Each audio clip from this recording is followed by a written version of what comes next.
The Shipwrecked House is the first full collection from multi-talented poet and critic Claire Trevien, whom I have been accused of copying because she's the editor of Sabotage Reviews and I'm the editor of Dr. Fulminary, which of course is bullshit as our styles are completely different.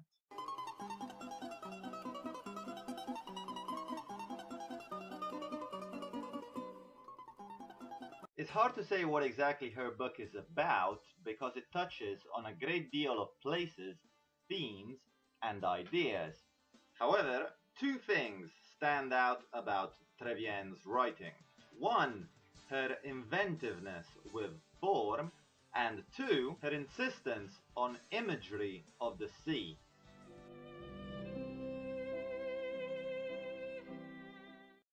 People sometimes think that being good with poetic form means being good at doing really rigid schemes like villanelles or terza rima. But talent with form also means being able to use it in new, unpredictable ways. And Trevien is really talented at doing just that. So many of her poems are completely surprising for how they twist format and create meaning not just by the words, but by the manner in which these are displayed. In fact, I don't know if I've ever read a contemporary collection that is so consistently creative with things like line breaks and punctuation. In spite of its formal and sometimes conceptual complexity, the book is also very easy to read and highly evocative. Since there are so many themes and topics treated here, these qualities mean that this collection is the perfect book to just pick up and dip into at any given moment.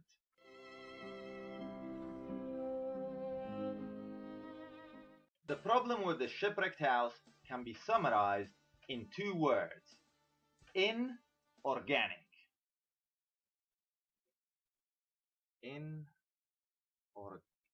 Inorganic. Two words. You get the sense that this isn't a collection, really. Like Trevien wrote most of these poems for different magazines or anthologies or friends, then selected her favorites from the pamphlet, and just lumped them all together into a book.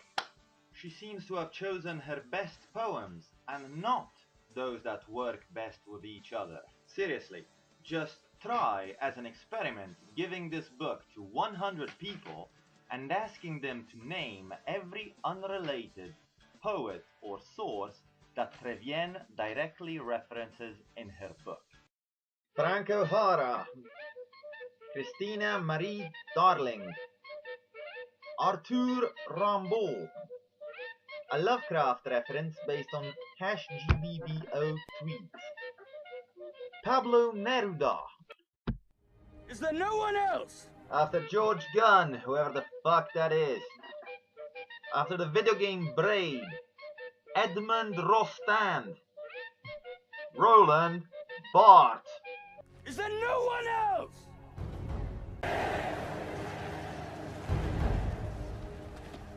Hugo Simberg, An Ancient Egyptian Story, Angela Carter, Buffy the Vampire Slayer. There is a personal narrative in the first dozen or so poems, but this is quickly abandoned. Even the formal experiments seem to have been conceived each in isolation from the other, lacking a cogent vision or statement behind them. This is a great book to just pick up and dip into. But when you read it front to back, it doesn't reward half as much as it should, and you're left feeling that Trevien should start thinking not just about what she can do with a poem, but also what she can do with a book.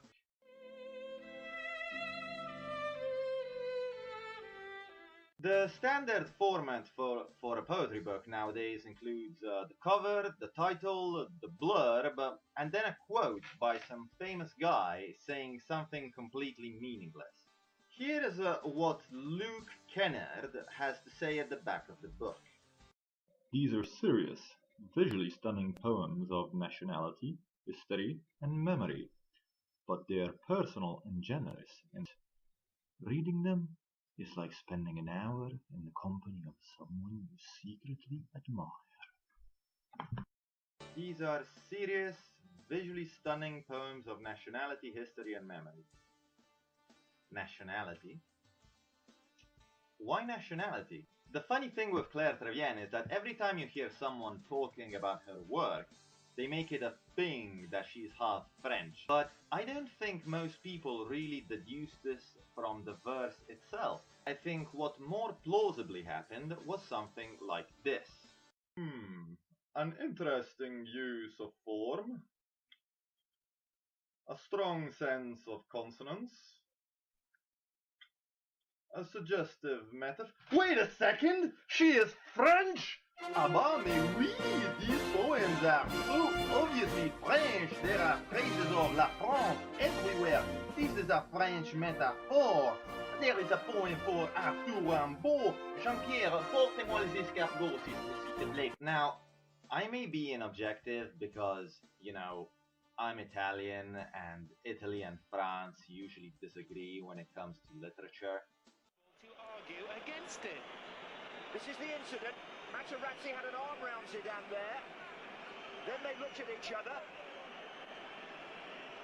Why did this go on so long? Well, I think words were obviously said, weren't they? Obviously, Materazzi said something. There it is. Oh, you can't excuse that.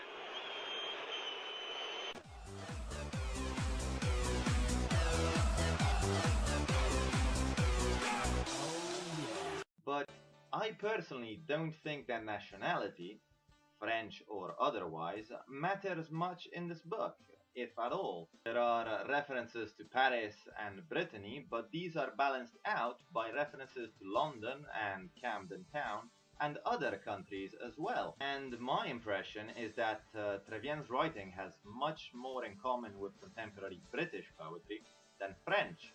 In fact, I think this is what I like the most about her, that she doesn't do the easiest thing and just use her difference to project a poetic identity. She treats the fact that she's living in England as something normal, which is a far cry from, say, the way that some Irish poets have treated the same subject.